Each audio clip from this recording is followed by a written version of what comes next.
to meet you here. During today's short lecture, I will explain to you briefly about a very important body system, which is a digestive system. And also I will explain to you about how does the body process the food which we consume on a daily basis.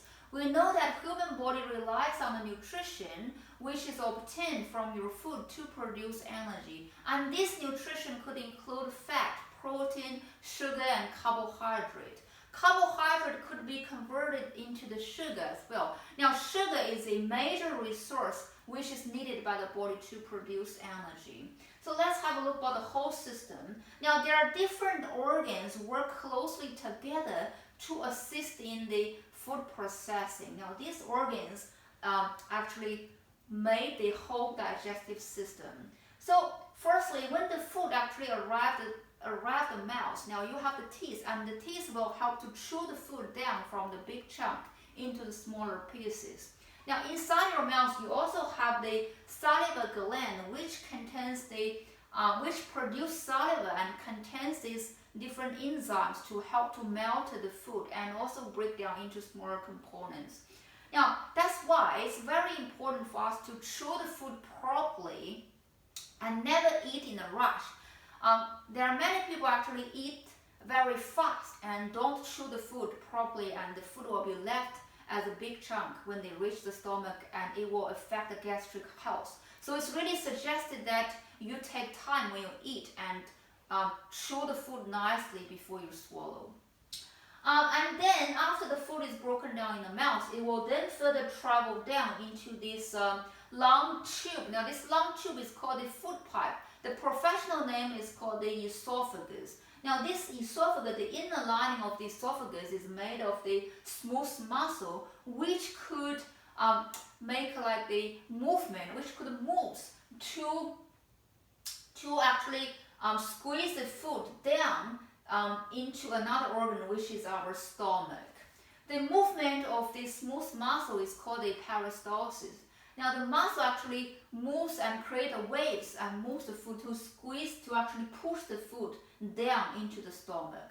Now inside our stomach, we have a very strong acid. Now this acid is called the hydrochloric acid. This acid actually is really strong, and the pH is only between 1.5 to 3.5.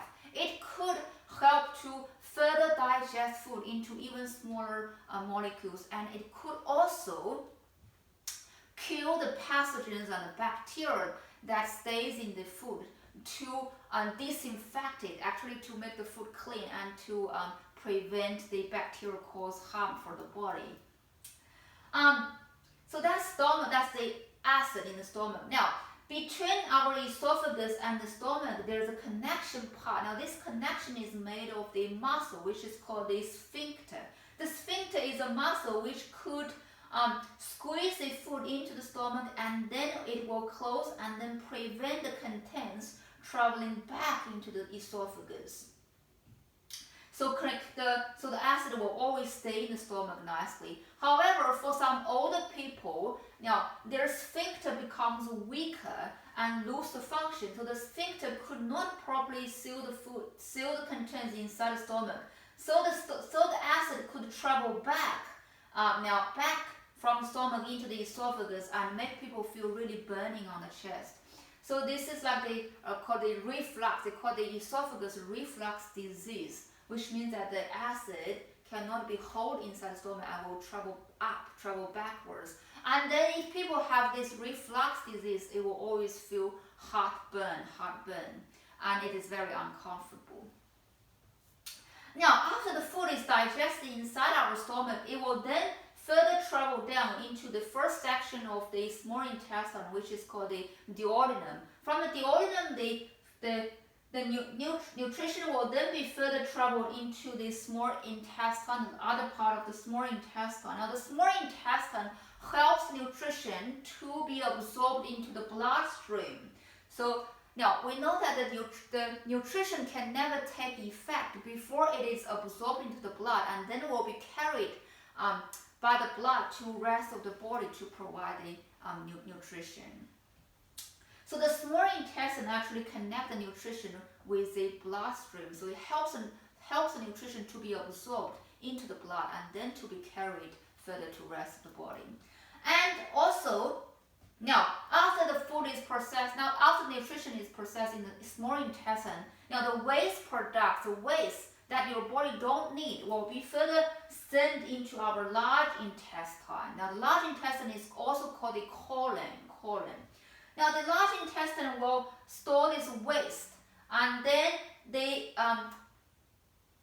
another function of the large intestine is the water reabsorption. The excessive amount of water inside this colon will then be reabsorbed back into the body. And then the dry waste will be further pushed down into the rectum and will be eliminated from the body as feces through the anus. So that's the whole general process. Now, our large intestine actually reabsorbs the water and eliminates the waste, and it has different sections.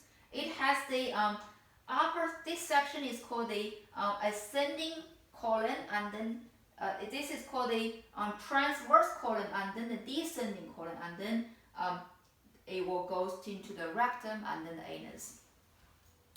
Now there are other two important accessory organs which could also assist in the food processing. Now these two organs are the liver and pancreas. Now these two organs play a really important role. Now liver has all different functions. Now the first function of the liver is to detoxify the blood come from your gastric system. Now after the food is processed and digested, now they also contain, now before it is absorbed by the blood, it contains like the toxins, the harmful substances. Now these toxins will be first delivered through the blood vessel into the liver to be detoxified. So liver helps to filter the blood and then eliminate these toxins from the blood come from your gastric system. So make your blood clean, make the nutrition clean before it is absorbed by the other parts of the body. And then second function of the liver is to store the energy. Now when you consume the food, now there are different types of energy. Now if you consume too much and your body actually doesn't need at the moment, so this excessive amount of the nutrition will be stored inside the liver, and then this stored form of energy is called the glycogen. Now this stored energy will stay in your liver until your body when your body actually need more energy and the sugar level is low, then this glycogen will be converted back into the glucose, the sugar, and then will provide your body with more energy. So actually liver helps to store the excessive amount of energy to be used later on. Now the third function of the liver is to help with the blood clotting. We know that if the blood doesn't clot, we will have excessive bleeding when we have a wound or skin cut. So the liver helps to develop the blood clotting factors and helps the blood to clot to prevent bleeding if we have a injury, for example. So the liver actually helps with blood clotting as well. The last function, another very important function of the liver is to produce something called the bile. The bile is a liquid substance which is produced by the liver to help in digesting the fat. We know that the fat is very hard. It's hard to be digested by our intestine. Then liver produces bile. The bile will be transported into our small intestine to help to digest the fat.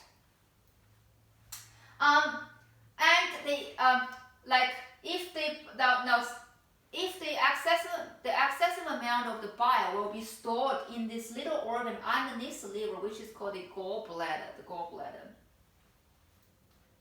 So that's the general functions of liver. Now another organ is called the pancreas. Now pancreas is located to the back of our stomach. Now this pancreas in green color, now this pancreas have also very important functions. Now it can produce all different types of enzymes to digest the nutrition, to help in digest nutrition. Now, for example, these three enzymes are produced by our pancreas. This includes the trypsin. The trypsin helps to digest the protein. Amylase helps to digest the carbohydrate. And lipase helps to digest the fat. So we know that both liver and pancreas actually produce this either produce different like enzymes.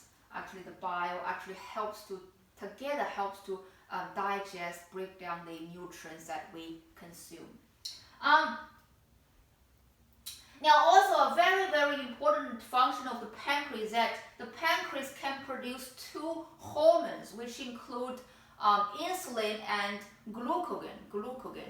Now, insulin, this hormone is produced by the beta cell of the pancreas, which could control the blood glucose. When our blood sugar, the glucose, is very high, now the pancreas will produce insulin, and insulin can convert this glucose into the energy to shift the glucose into our body cells to produce energy and to drop down the glucose level in the blood. Yeah, the glucose is actually the sugar in the blood. Okay, so insulin helps to drop down the glucose level in the blood when it is high. Now, when the blood glucose is low, actually when the sugar level is low in the blood, now the pancreas, the alpha cell on the pancreas can produce another hormone which is called the glucagon. Now, glucagon could actually make the liver release the glycogen to convert back into the glucose and then increase the glucose level inside your blood. So both insulin and glucagon, now these two hormones actually helps our blood glucose to always maintain a stable level. So the normal blood glucose level, we call it BGL. Normal BGL level should be like, if you're not eating, should be 4 to 6, and after eat should be below 8. So the general BGL, the blood glucose level should be 4 to 8 millimole per liter. If so either not too high or not too low. If your sugar level is above, if your blood glucose level is above 8 or if it's below 4, that means either too high or too low. So you need to get checked. I hope that this little lecture could help you to gain a little bit more understanding about our digestive system. Thank you.